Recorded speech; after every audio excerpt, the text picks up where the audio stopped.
ప్రాంతంలో సంభవించిన మెరుపు వరదలు తీవ్ర ప్రాణ ఆస్తి నష్టాన్ని మిగిల్చాయి. గత కొన్నేళ్లుగా కేదార్నాథ్ మొదలు చమోలి వరకు హిమాలయ ప్రాంతంలో తరచూ విపత్తులు సంభవిస్తూనే ఉన్నాయి. దీంతో హిమాలయ ప్రాంతాల్లో తరచుగా వరదలు సంభవించడానికి కారణాలేంటి? ఈ తరహా వరదలను నివారించలేమా అనే ప్రశ్నలు ఉత్పన్నమవుతున్నాయి. ఇటీవల ఉత్తరకాశీలో సంభవించిన వరదలు ఎన్నో ప్రశ్నలను లేవనెత్తుతున్నాయి.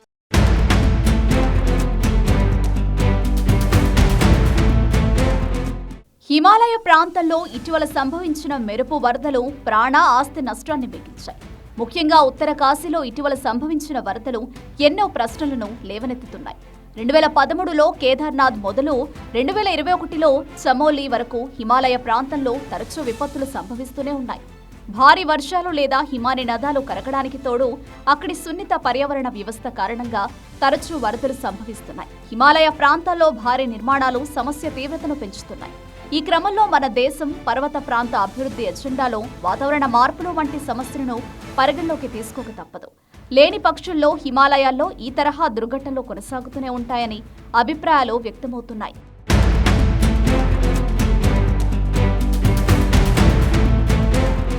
ఇటీవలి పరిణామాలు వాతావరణ మార్పులు, విచక్షణారహిత అభివృద్ధి పనులతో హిమాలయాలకు పొంచి ఉన్న ముప్పును బయటపెట్టాయి. పర్వత ప్రాంత అభివృద్ధి ప్రక్రియలో గుణాత్మక మార్పులు రాకపోతే విధ్వంసం తీవ్రత మరింతగా పెరిగే ప్రమాదం ఉందనే సంకేతాలిస్తున్నాయి. మన దేశంలో 1901 నుంచి 2015 మధ్య విపత్తులు 3 రెట్లు పెరిగినట్లు ఓ అధ్యయనంలో తేలింది. వేడెక్కుతున్న అరేబియా సముద్రం మరింత తేమతో కూడిన ఋతుపవనాల గాలులకు ఆజ్యం పోస్తుంది. అవి హిమాలయాలను ఢీకొట్టి స్వల్ప వ్యవధిలో తీవ్రస్థాయి కుండపోతలకు దారితీస్తున్నట్లు వాతావరణ శాస్త్రవేత్తలు చెబుతున్నారు. ప్రపంచ సగటుతో పోలిస్తే హిమాలయాలు 2 రెట్లు వేగంగా వేడెక్కుతుండటంతో హిమాని నదాలు కరిగే ప్రమాదం క్రమంగా పెరుగుతోంది. అంతేకాదు పర్వత వాలు ప్రాంతాలు బలహీనమవుతున్నాయి.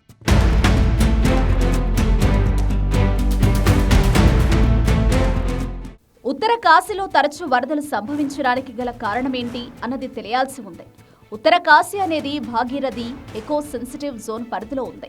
సున్నిత పర్యావరణాన్ని పరిరక్షించేందుకు 4157 చదరపు కిలోమీటర్ల ప్రాంతాన్ని 2012లో ESZగా గుర్తించారు.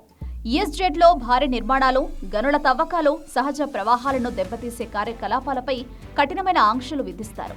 కానీ క్షేత్రస్థాయిలో వీటినెవ్వరూ లెక్క చేయట్లేదు.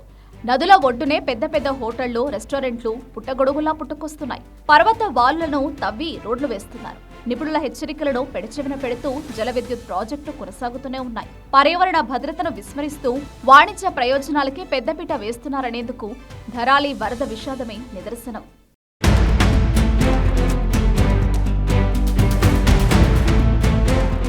నిజానికి తీవ్రస్థాయి వాతావరణ పరిస్థితులే విపత్తులా మారతాయని చెప్పేందుకు ఇటీవల సంభవించిన వరదలే ఉదాహరణ.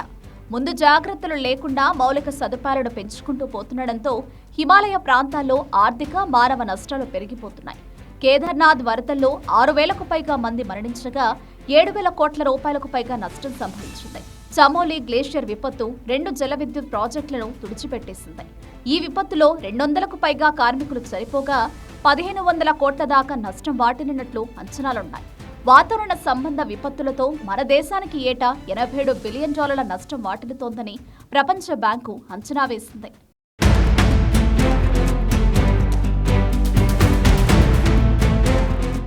ఉత్తరాఖండ్లో మౌలిక సదుపాయాల ప్రాజెక్టులు పాతకాలం నాటి పర్యావరణ మదింపు అంచనాలపైనే ఆధారపడుతున్నాయి. కొత్త తరహా వాతావరణ సమస్యలపై దృష్టి పెట్టడం లేదు. విపత్తు నిర్వహణ వైఫల్యంతో పాటు ప్రమాదం జరిగిన తర్వాత సహాయక చర్యలు, పునర్నిర్మాణంపైనే అధికంగా దృష్టి పెడుతున్నారు. ప్రణాళిక, డిజైన్, ఆమోదం స్థాయిలో వాతావరణ ముప్పు అంచనాలను పరిగణలోకి తీసుకోవట్లేదు. ఇలాంటి పాలనాపరమైన అంతరాలను సత్వరమే పూడ్చాల్సిన పరిస్థితులు తలెత్తాయి. ప్రస్తుత పరిస్థితుల్లో ESZ నిబంధనలను ఖచ్చితంగా అమలు చేయాల్సి ఉంది. అంతేకాదు నదుల వరద మైదానాలు, కొండవాలుల్లో శాశ్వత నిర్మాణాలు చేపట్టకుండా నిరోధించాల్సి ఉంటుంది.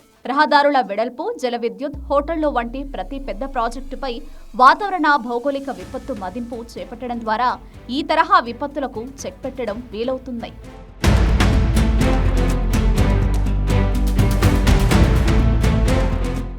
ఉత్తరాఖండ్ ఆర్థిక వ్యవస్థకు పర్యాటక రంగం ఎంతగానో ఉపకరిస్తోంది. హోటళ్లు, రిసార్టులు హిమాలయ అందాలతో ఉత్తరాఖండ్ ప్రయోజనం పొందుతున్నా వాటి సంరక్షణను పట్టించుకోవడం లేదనే విమర్శలున్నాయి. ఉత్తర కాశీ వరదలను కేవలం ఆ ప్రాంతానికి పరిమితమైన స్థానిక సమస్యగా చూడకూడదు, జాతీయ హెచ్చరికలుగానే పరిగణించాలి. ఎందుకంటే దీర్ఘకాలిక ప్రయోజనాలను విస్మరించి స్వల్పకాలిక అభివృద్ధికి ప్రాధాన్యమివ్వడం, వాతావరణ మార్పులను ఈనాటి వినాశహేతువుగా కాకుండా భవిష్యత్తు సమస్యగా పరిగణించడం వంటివి ప్రాణాంతకమైనవిగానే భావించాలి. మన దేశంలోని పర్వత ప్రాంత అభివృద్ధి నమూనాలను పునఃసమీక్షించుకోకపోతే హిమాలయాల్లో విపత్తులు ఆగవు. ప్రతి రుతుపవనాల సీజన్ విషాదంగానే మిగిలిపోతుంది. ఇప్పటికైనా వరదలు విపత్తులు సంభవించకుండా తగిన జాగ్రత్తలు తీసుకోకపోతే వినాశనం తప్పదు.